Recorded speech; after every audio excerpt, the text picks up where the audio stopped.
Salamat kasi nakilala kita. Siguro, hindi ko makikita tong magandang tanawin na to kung tinuloy ko yung binabalak ko. Sabi nga nila, kapag ikaw mismo ang bumawi sa buhay mo, di ka makakakit sa langit. Yun ang sabi nila. Madaling sabihin sa'yo yan kasi wala akong problema.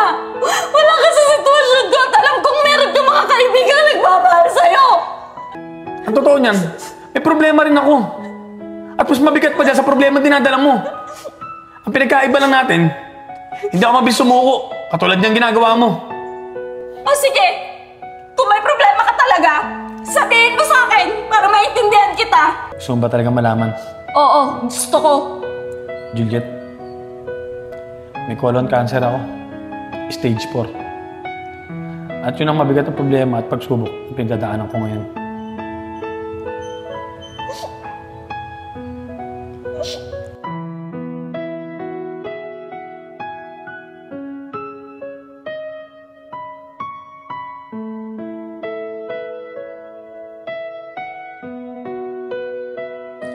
Nanri, kamusta na yung pakiramdam mo? Okay ka na ba? Okay na ako, Juliet. Huwag mo na akong alalahanin. Siguro, kaya lang ako sumuka ng dugo kahapon dahil sa pagpuwersa ko ng ubo. Makati kasi lalamunan ko eh. Nanri, tingin ko hindi yan dahil sa pag-ubo mo. Dahil na yun sa sakit mo.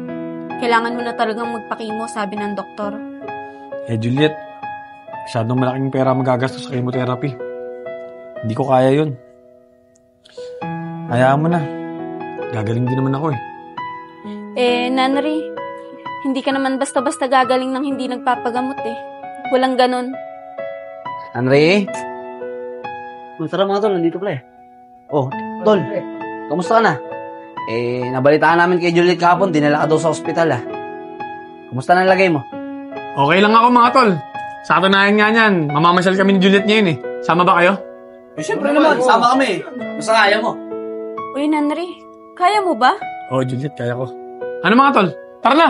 O sige, tara. Tara. Juliet, tara na. Sigurado ka pala, kaya mo ha. Oo, kaya to, Nad.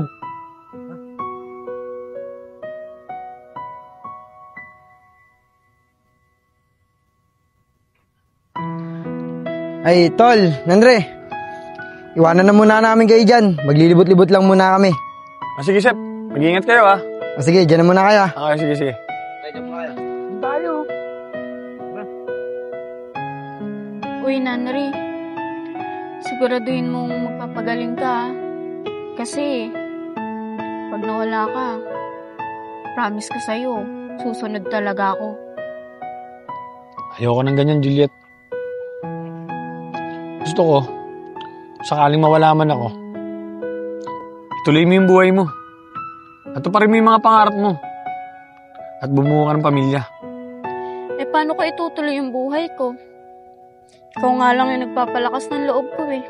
Ikaw lang din yung kakampi ko. Basta, Juliet, kung gusto mo ako maging masaya, mangako ka sa akin na itutuloy mo yung buhay mo. Ang hirap naman yan. Pero, sige. Basta sa ikasasaya mo, tutuloy ko yung buhay ko.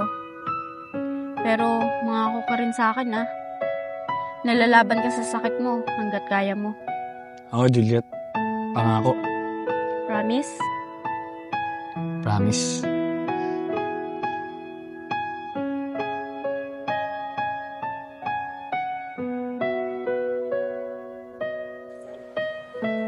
Kaya mo tayo, Isko. Ang ganda. Ang boring dito mga tol. Tara kaya sa Wawa, doon naman tayo tumambay. Pwede. Sama natin si Nanri. Ano? Teka lang, Nad. Di ba may sakit si Nandre? Sasama kaya sa atin yun? Sa tingin mo? Siguro naman, Sip, sasama sa atin yun. Subukan natin daanan sa kanila. Tsaka mas okay nga yun eh. Mas makakatulong sa kanya yun. Kasi kahit pa paano, makakalangap siya ng sariwang hangin doon. Tama ka, Nad. Makakabuti nga kay Nandre yan. Tara, daanan natin siya. Tara mga tol.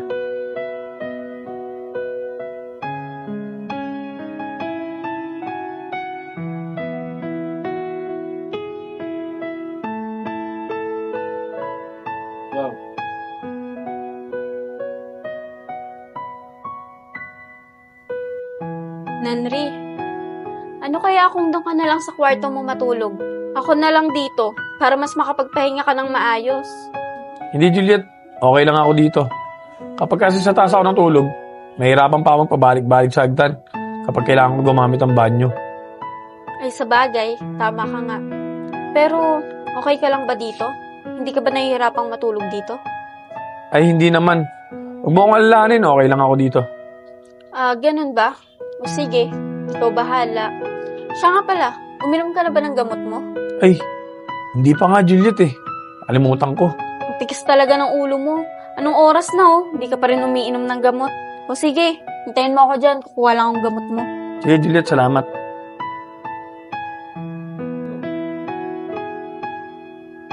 O Nanri, ito na yung Ay. gamot mo. Salamat, Juliet.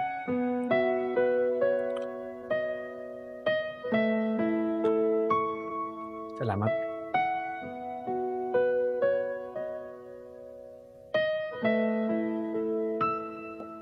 Juliet, maraming salamat sa pag-aalaga mo sa akin. Ano ko ba? Wala yun. Siya nga pala. Kamusta ba yung pakaramdam mo? Wala naman bang masakit sa'yo? Medyo sumasakit lang ang tiyan ko pero bukod dun wala na. Mabuti naman kung ganon. Kaya nga eh. Teka, gumaling Nanri! na ako. Dumudugo yung bibig mo! Oo nga. Nanri, ano? Okay ka lang ba? Okay lang ako, Juliet. Dali na kita sa ospital. Hindi na.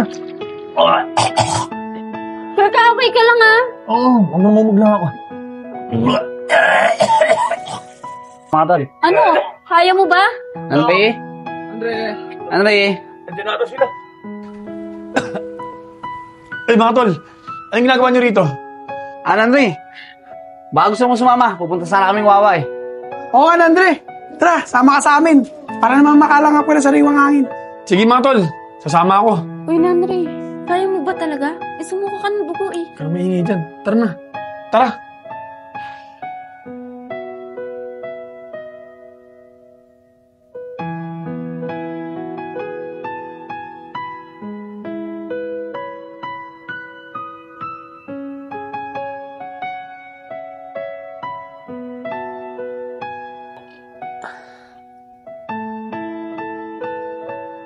Nanri, sigurado bang okay ka lang? Ako yung nag-aalala sa'yo eh. Oo, Juliet, okay lang ako. Nawala na nga yung sakit ng tiyan ko, yo. Nagtataka lang ako. Ba't kahit wala akong nararamdaman, sumusuka ako ng dugo. Dahil na nga sa sakit mo yan.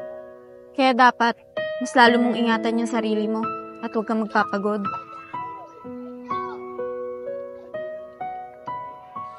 Teka, si Juliet ba yun? Yung kapatid ko na to, tigas talaga ng ulo. Puro laki pa yung kasama.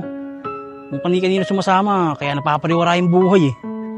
Oh, Nanri, dito ka muna Bibili lang ako ng makakain natin. Oh, sama na ako.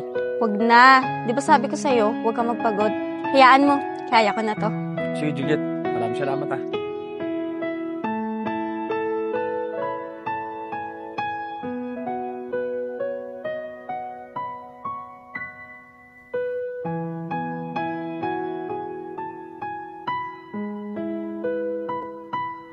Ate, 2 pancake nga po.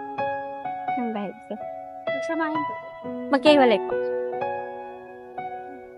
Oy, Juliet, Oh, kuya, anong ginagawa mo dito? tara nga dito. Mag-usap tayo. Oy, Juliet, halika nga dito. Ikaw ang kapal talaga ng mukha mo, no? Hindi ka na nahiya. Bakit, kuya? Ano na namang nagawa ko sa'yo? Bakit galit ka na naman sa akin? Anong ginawa? Tignan mo nga yung mga kasama mo. Puro lalaki. Nag-iisa ka lang babae. Ano lang sasabihin sa atin ng mga kapitbahay natin pag nakita kang ganyan? Na kung kanina ako sumasama? Aba, bigyan mo naman ako ng kahihiyan. Eh, kuya, huwag ka naman ganyan. Mga kaibigan ko yan eh. Kaibigan, Juliet? Kung magkakaibigan ka, dapat puro babae din. Hindi yung ganyan puro lalaki. Ang sagwan tignan. Aba, mahiya ka naman, Juliet. Isko, si Juliet yun Andre, tignan mo si Juliet Parang umiiyak. At parang pinapagalitan siya ng lalaki. Oo nga, no.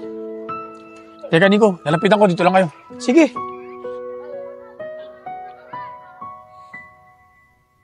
Ikaw, Juliet, tigilan mo yan, ha? Pag hindi mo pa tinagilan yan, sasamahin ka talaga sa akin.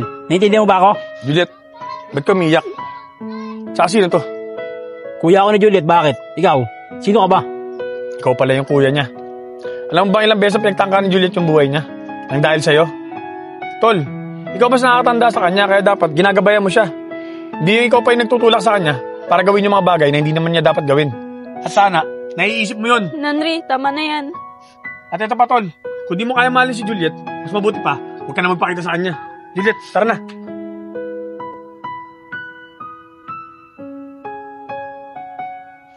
Tara, Juliet. Upo ka dito. Okay ka lang ba? Oo, okay lang ako, Nanri. Salamat sa'yo kasi lagi mo ako nililigtas. Wala yun, Juliet. Basta ito tatandaan mo. Sa oras na kinailangan mo ako, kahit nasan man ako, darating ako para tulungan ka. Maraming salamat talaga, Nanri Buti na lang, nandyan ka.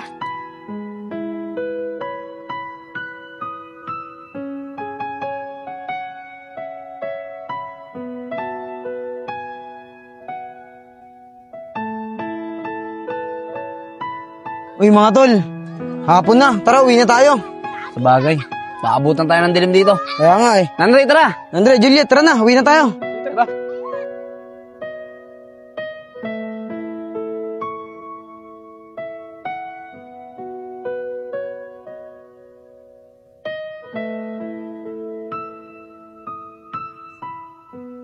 Nanri, ito na yung pagkain mo. Hindi ako nagugutom, Juliet. Kailangan mo kumain para makabawi ka ng lakas mo. Di ba, pangako mo sa akin, lalaban ka hanggat kaya mo. Kaya kumain ka na.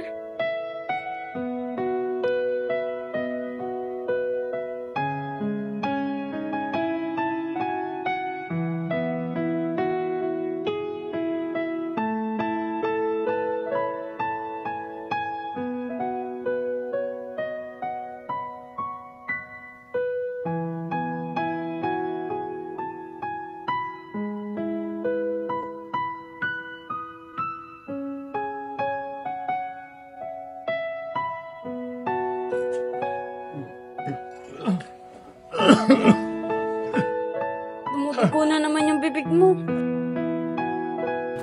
Siguro kailangan na talaga kitang dalhin sa ospital. Ako na, Juliet. Hindi ko na kaya. Sabi mo lalaban ka, di ba? Gusto ko na magpahinga.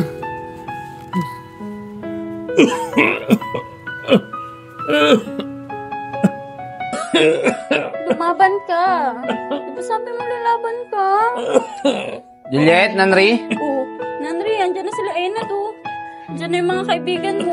Ay. Enad, tulungan niyo ako, sumuka na naman ng dugo si Nanri. Nanri, ayos ka lang ba? Tol, ano? Tol, kaya mo yan. Ano? Ay? Ay? Tol! Tol! Nandri! Tol! Nandri!